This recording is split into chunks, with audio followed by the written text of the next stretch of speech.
Hello viewers, இனி நம்ம பார்க்க போறது One Piece episode 477 part 1.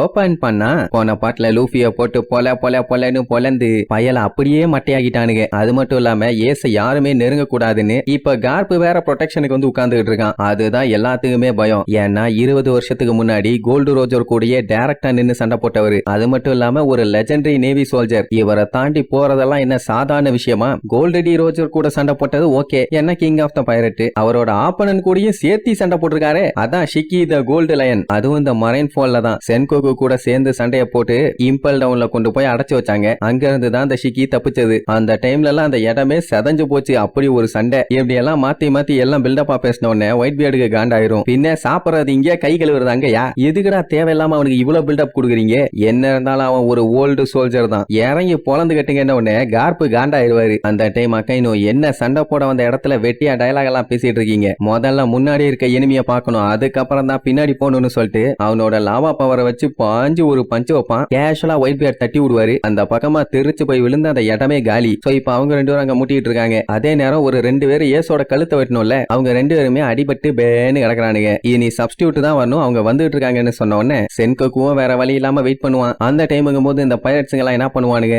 ஏச காப்பாத்த டைம் இருக்குன்னு சொல்லி முடிஞ்ச அளவுக்கு எல்லா நேவி சோல்ஜரையும் வெட்டி வீசுவானுங்க. ஆனா அந்த டைம்னு பார்த்து குமாவை வேற களத்துல இறக்கி விட்டானுங்க. அவன் கண்டமே நீங்க லேசரை வச்சு அட்டாக் பண்ணுவானா, நம்ம யாருன்னு காட்டுவோம்னு சொல்லி அவங்க கிட்ட இருக்க ஆயுதத்தை வச்சு சும்மா கண்ணா பின்னா அட்டாக் பண்ணுவாங்க. அப்படி அட்டாக் பண்ண குமாவோட பாடி கம்ப்ளீட்டா டேமேஜ் ஆக ஆரம்பிச்சிரும். அப்படி அட்டாக் பண்ணி கண்டமேனிக்கு குழப்பி விட்டுட்டு இவங்க மறுபடியும் ஸ்கஃபோல்டுக்கு பாஞ்சு போவானுங்க. அதே நேரம் இங்க மயங்கி கிடக்குறானே லூஃபி, அவனுக்கு ஃபர்ஸ்ட் எய்ட் எல்லாம் பண்ணி பார்த்தாச்சு, ஒன்னும் வேலைக்கு ஆகல. இன்னும் கொஞ்சம் ப்ராப்பரான ட்ரீட்மெண்ட் தேவை. ஆனா இப்ப அதுக்கெல்லாம் டைம் இல்லையே. சோ இவாங்கோ கன்ஃபார்மே பண்ணிட்டான் லூஃபியால இதுக்கு மேல சண்டை போட முடியாதுன்னு. ஆனா அவன் இல்லாம ஏச காப்பாத்துறது கஷ்டமாச்சே. அதே நேரம் இங்க ஏச காட்டுறாங்க. பாவம் பையன் இன்னும் பீலிங்லயே தான் இருப்பான். அவனால தப்பிக்கவும் முடியல, இவங்க போடுற சண்டைய பார்க்கவும் முடியல. பின்ன கண்ணு முன்னாடி எல்லாம் செத்து விழுந்துட்டு இருக்காங்களே. ஒன்னு நோட் பண்ணீங்களா, இவனையே நல்லா ஹைட்டான இடத்துல வச்சுதான் வெட்ட போறானுங்க. ஆனா அந்த சிவரு ஏசு இருக்க இடத்தை விட பயங்கர ஹைட். அதனாலதான் அதை தாண்டி வர முடியாதுன்னு கான்பிடென்டா இருந்தானுங்க. கடைசியில ஒரு ட்விஸ்ட் வச்சுட்டான். இங்க ஏசு அப்படியே படுத்து கிடந்து ரொம்ப ஃபீல் பண்ணுவானா. ஃபயர் ஃபிஸ்ட் என்னாச்சுன்னு கேட்டா அப்படியே உட்காந்து அழ ஆரம்பிப்பான். அப்போ ஒரு சின்ன பிளாஷ்பேக். என்னன்னா சின்ன பையனா இருக்கும் போது மத்த பசங்க எல்லாம் என்ன சொல்லுவானுங்கன்னா,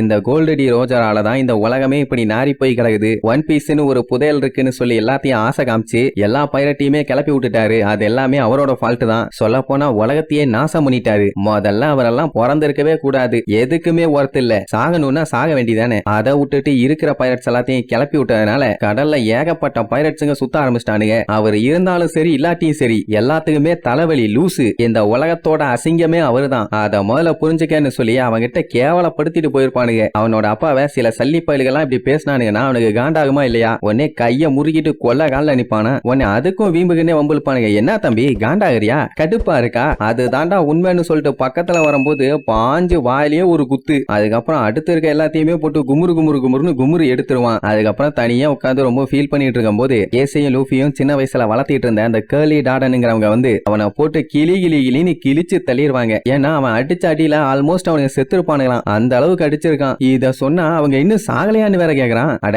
ஏசு இப்படி போய் தெருவுல இருக்க எல்லாத்தையும் போட்டு அடிச்சுட்டு வந்தான்னா நாளைக்கு எல்லாம் இவங்கள தானே கேட்பாங்க, என்னமா புள்ள வளர்த்திருக்கேன்னு. அதனால சொன்ன கேளு, இப்படி எல்லாம் பண்ணாதேன்னு எவ்வளவோ அட்வைஸ் பண்ணிட்டு போவாங்க. ஆனா அவன் விடுறதா இல்ல. அடுத்தடுத்து அவங்க அப்பாவை பத்தி ஒவ்வொருத்தர்கிட்டயா விசாரிச்சுக்கிட்டே தான் இருப்பான். அப்படி ஒரு கூட்டத்துக்கிட்ட கேட்கும் போது ரொம்பவும் திமிரா அவன் ஒரு பொய் சொல்றவன், அது மட்டும் இல்லாம கொலகாரன், அவனை எல்லாம் போய் கிங் ஆஃப் த பைரட்னு கூப்பிட்டுருக்காங்க. அப்படி சொல்லும் போதே எனக்கு சிரிப்பா வருது. அவனை பேசாம கிங் ஆஃப் த புல்ஷிட்னு வச்சிருக்கலாம்னு சொன்ன உடனே அவ்வளவுதான் காண்டாயி எல்லாத்தையும் போட்டு துவச்சு எடுத்துருவான். அதுக்கப்புறம் ஒரு பார்ல போய் எல்லாம் தட்டி விசாரிப்பான். அங்க இருக்கவனுக்கு அவன் பேரை கூட சொல்லாத, இங்க இருந்து போயிரு அப்படின்னு இன்னும் ஓவரா பேசுவானுங்க.